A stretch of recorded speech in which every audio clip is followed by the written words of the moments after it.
BJP की सहयोगी party JDU के नेता केसी त्यागी ने गुरुवार को कहा कि उनकी पार्टी ने अग्निपथ योजना की समीक्षा की मांग की है। हालांकि उन्होंने ये भी कहा कि बीजेपी की अगुवाई वाले एनडीए को जेडीयू का बिना शर्त समर्थन होगा। अग्निवीर योजना को लेकर के मतदाताओं के एक हिस्से में नाराजगी रही है। हमारी पार्टी चाहती है कि विस्तार से उन कमियों खामियों को दूर किया जाए, जिसको लेकर के जनता ने सवाल उठाए। लोकसभा चुनाव प्रचार के दौरान कांग्रेस समेत विपक्षी गुट इंडिया के सहयोगियों ने वादा किया था कि अगर वे सत्ता में आए तो अग्निपथ योजना को रद्द कर देंगे। 1 जून को कांग्रेस नेता राहुल गांधी ने राष्ट्रपति द्रौपदी मुर्मू को लेटर लिखकर अग्निपथ योजना पर हस्तक्षेप करने की अपील की थी, ताकि शहीद सैनिकों के परिवार को दिए जाने वाले मुआवजे पर भेदभाव न हो। अपनी प्रचार रैलियों में भी राहुल गांधी ने कई बार अग्निपथ योजना का जिक्र करते हुए कहा था कि इस योजना से शहीदों की 2 कैटेगरी बन गई हैं। नरेंद्र मोदी जी ने पहली बार हिंदुस्तान के जवानों को मजदूर में बदल दिया है। मजदूर में बदल दिया है। कहते हैं कि 2 तरीके के शहीद होंगे, एक नॉर्मल जवान या अफसर,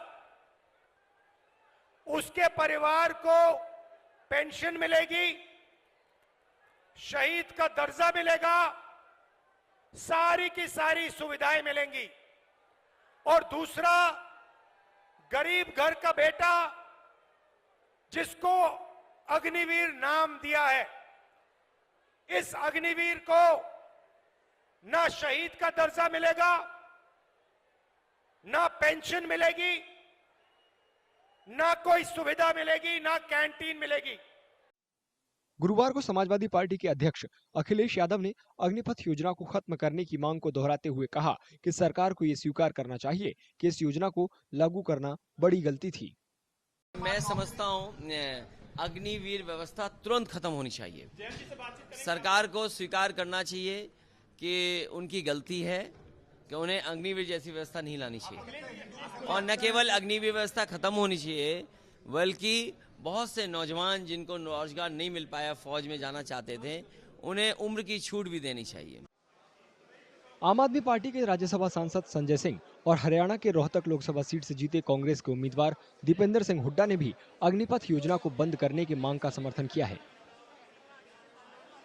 अग्निवीर योजना भारत माता के साथ गद्दारी है, भारत की सेना के साथ गद्दारी है और प्रधानमंत्री जी को पहले ही इस योजना को रद्द करके जैसे पहले सेना में भर्ती होती थी वैसे ही करना चाहिए था। ये तो गलत योजना अग्निवीर सारा देश जानता है, तो इसमें तो जेडीयू ने जो बात कही है कि अग्निवीर गलत है तो गलत ही है। उन्होंने कोई नई बात नहीं कही है, पूरा देश इस बात को जानता है।